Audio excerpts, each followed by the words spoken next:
kita lihat selama 1 bulan ini seperti apa, mudah-mudahan kalau untuk Liga 2 akhir September atau awal Oktober pun diputar masih sempat, karena Oktober, November, Desember 3 bulan cukup dengan sistem grup.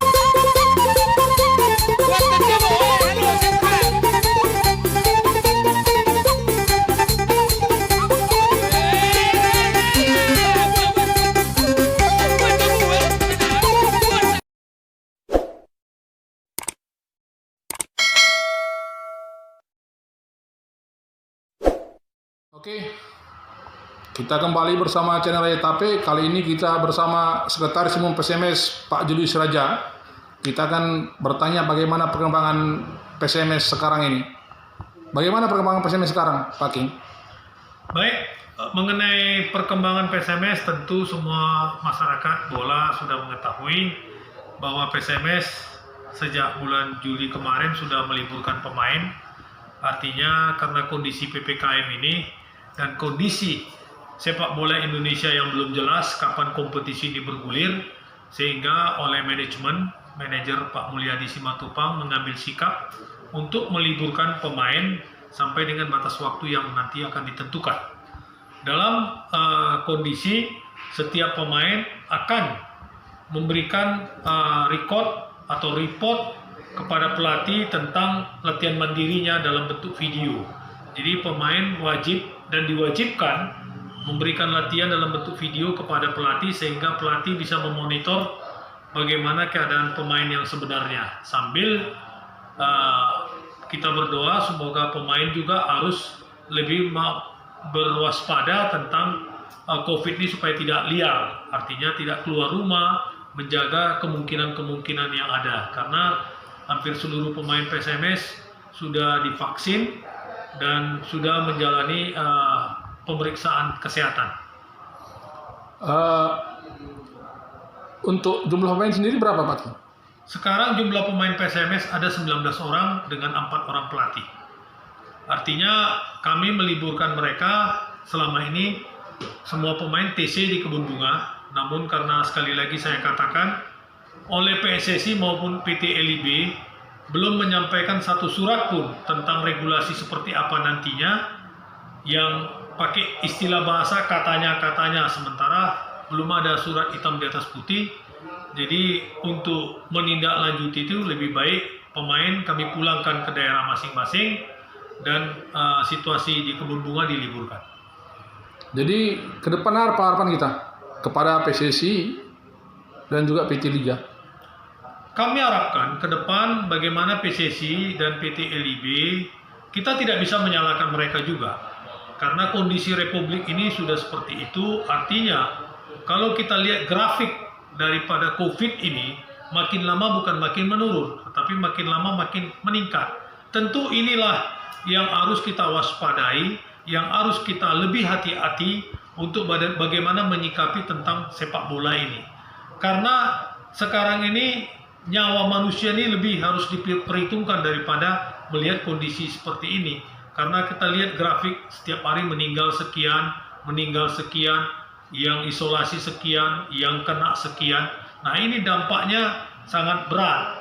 Pemerintah pusat, pemerintah daerah sudah bersungguh-sungguh untuk menangani ini. Jadi mudah-mudahan masyarakat semua harus patuh mengikuti ini sehingga COVID-nya bisa menurun. Jadi istilahnya PSMS sekarang masih menunggu lah ya? Menunggu. Jadi makanya kita juga nggak bisa menyalahkan oleh PSSI atau LIB. Mereka pengurusnya juga sudah berupaya, sudah bersungguh-sungguh. Sampai dengan siang ini kami berkomunikasi dengan PT LIB. Mereka meminta data kepada PSMS tentang berapa orang pemain yang sudah divaksin, baik itu pelatih maupun ofisial.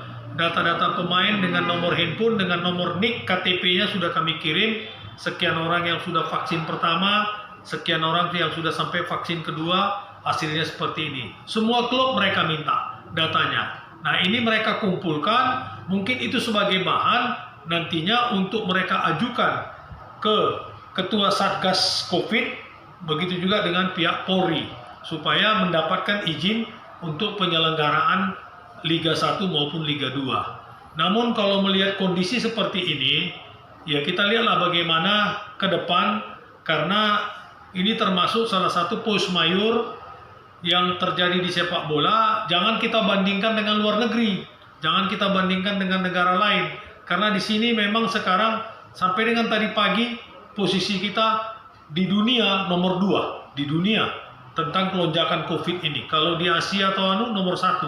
Jadi ini memang sangat berat dan pemerintah sudah bersungguh-sungguh. Mudah-mudahan kita berdoa bagaimana angka COVID ini, angka kematian ini bisa menurun dan semua bisa normal kembali sehingga pemerintah bisa menjalankan roda pemerintahan dengan baik.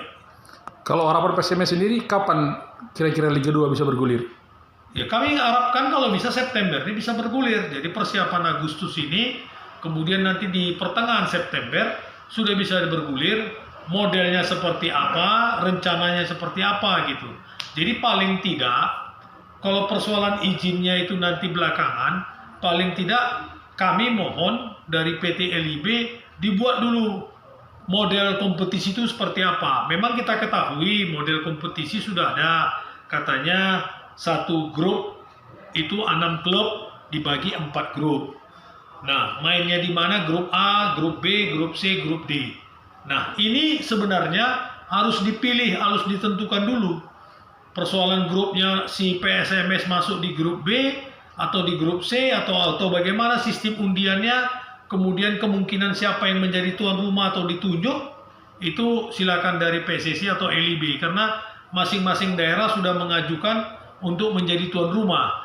Namun dengan pertimbangan yang tadi saya katakan, karena di setiap daerah tidak sama.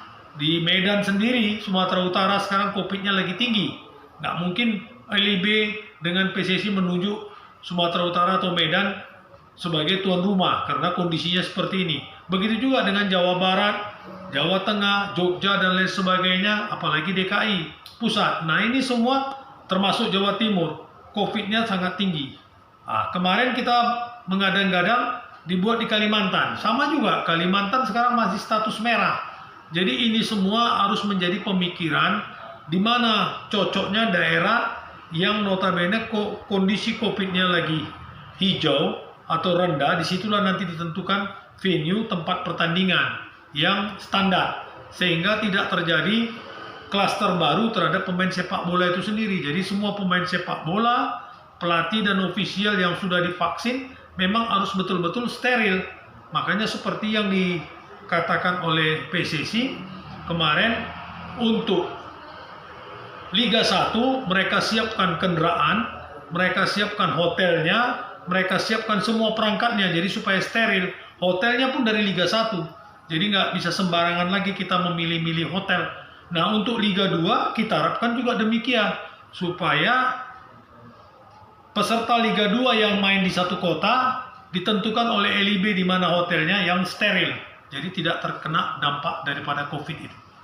Intinya PSMS siap dimanapun dan kapanpun kan?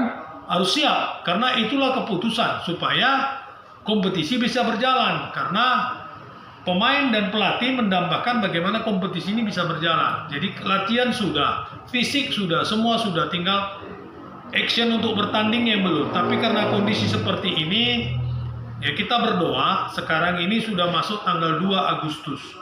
Artinya kalau kita lihat selama 1 bulan ini seperti apa, mudah-mudahan kalau untuk Liga 2 akhir September atau awal Oktober pun diputar masih sempat, karena Oktober, November, Desember 3 bulan cukup dengan sistem grup dan sistem bubble to bubble yang dibikin oleh Liga, mungkin terkejar untuk Liga 2. Tapi kalau untuk Liga 1 tidak terkejar. Liga 1 dia home and away di daerah yang ditunjuk, dia sampai ke 2022 mungkin bulan Maret. Oke Pak King, terima kasih atas keterangannya. Oke, bravo olahraga, bravo sepak bola. Horas.